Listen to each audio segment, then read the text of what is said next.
Jeb Scarecrow's Pumpkin Patch, written by Jana Dillon. We have permission from Houghton Mifflin to read to you today.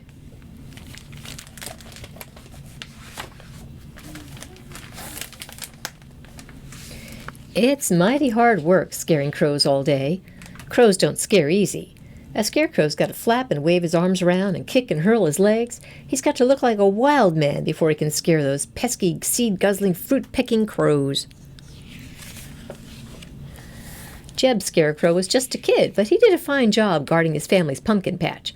Those pumpkin seeds had sprouted up all around him right nicely last spring. Now there were huge orange pumpkins basking in the October sun. In the evenings, when the crows were in their nests, Jeb ambled along home to the little straw cottage he shared with Momo and Dada in the woods at the edge of the pumpkin patch.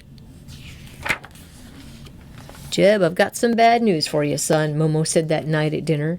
"There's talk among the crows of a big harvest celebration right in your pumpkin patch the week before Halloween." Jeb dropped his fork. "Why me?" he cried. "Why now?" "Those crazy crows throw a party every year, son," said Dado. "So far it's been another scarecrow's pumpkin patches. This year they chose yours." "They'll peck and pick at all my pumpkins," wailed Jeb. "I won't be able to sell any for Halloween. Doggone it, what am I going to do?" "Not much you can do, son," said Dado, shaking his head sadly. "No scarecrow ever won out over the crows when it comes to their harvest bash. No, sir, not one scarecrow ever won."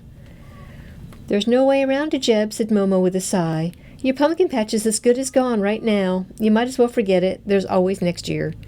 "Nope, they just can't have it. Not my pumpkin patch," said Jeb, and he stabbed his fork angrily into his cherry pie. Each day, Jeb Scarecrow stubbornly showed up in the pumpkin patch at dawn's first light.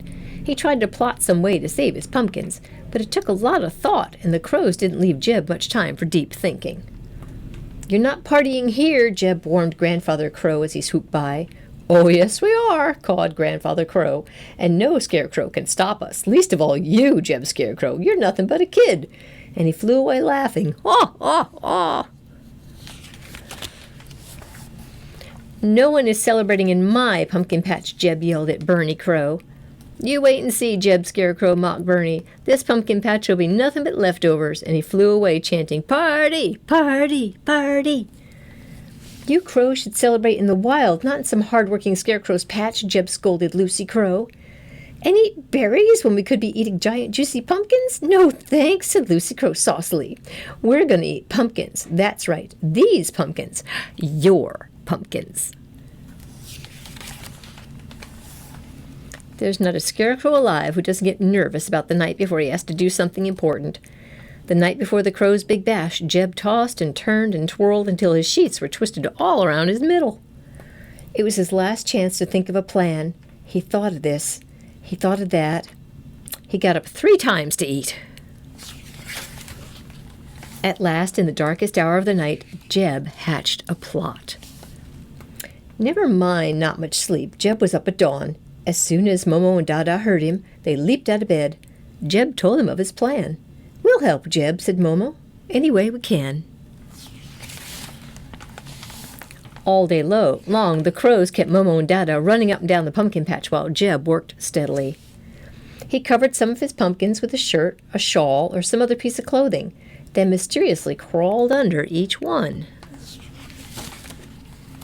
"Give up, Jeb," jeered Grandfather Crow. "We crows will win. You lose, we win. You lose, we win. We win. Loser. Ha ha." "What are you doing so sneaky-like under those clothes?" asked Lucy Crow. But Jeb didn't bother to answer. He kept on working. At sunset, Dado shouted, "Jeb, the neighborhood crows have flown away to meet their guests." Jeb jumped up from under the scarf and said, "Momo, Dada, quick, we've got to set up the last part of my plan." The sky still glowed in the twilight, but the earth was dark and shadowy when the Scarecrow family was finished. "I sure hope this works," whispered Momo. "Cross your fingers," Dado said softly. "Here they come," whooped Jeb. The sky darkened with noisy birds. "Wait till you see these mouth-watering pumpkins," Bernie Crow called loudly to the guests following him. "Yes, sir, party time." "We're almost there," Lucy Crow shouted. But as they came over the tops of the trees to Jeb Scarecrow's pumpkin patch, Bernie Crow hollered, "Hold everything! Monsters!" shrieked Lucy Crow, guarding Jeb Scarecrow's pumpkin patch. Great orange heads, staring like spooks, grinned up at them wickedly from the pumpkin patch. "Turn back!" squawked Bernie Crow. The neighborhood crows tried to stop, but the crows behind them just kept coming.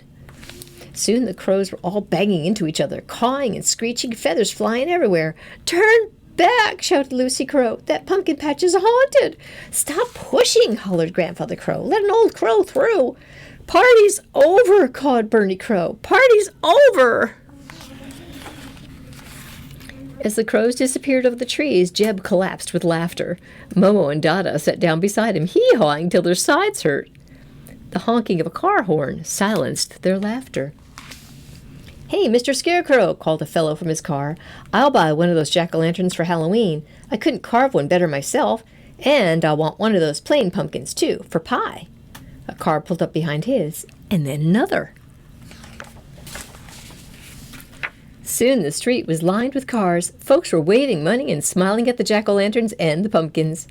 Jeb was smiling, too, as he and Momo and Dada hurried about, selling his darling pumpkins. From Jeb Scarecrow's Pumpkin Patch.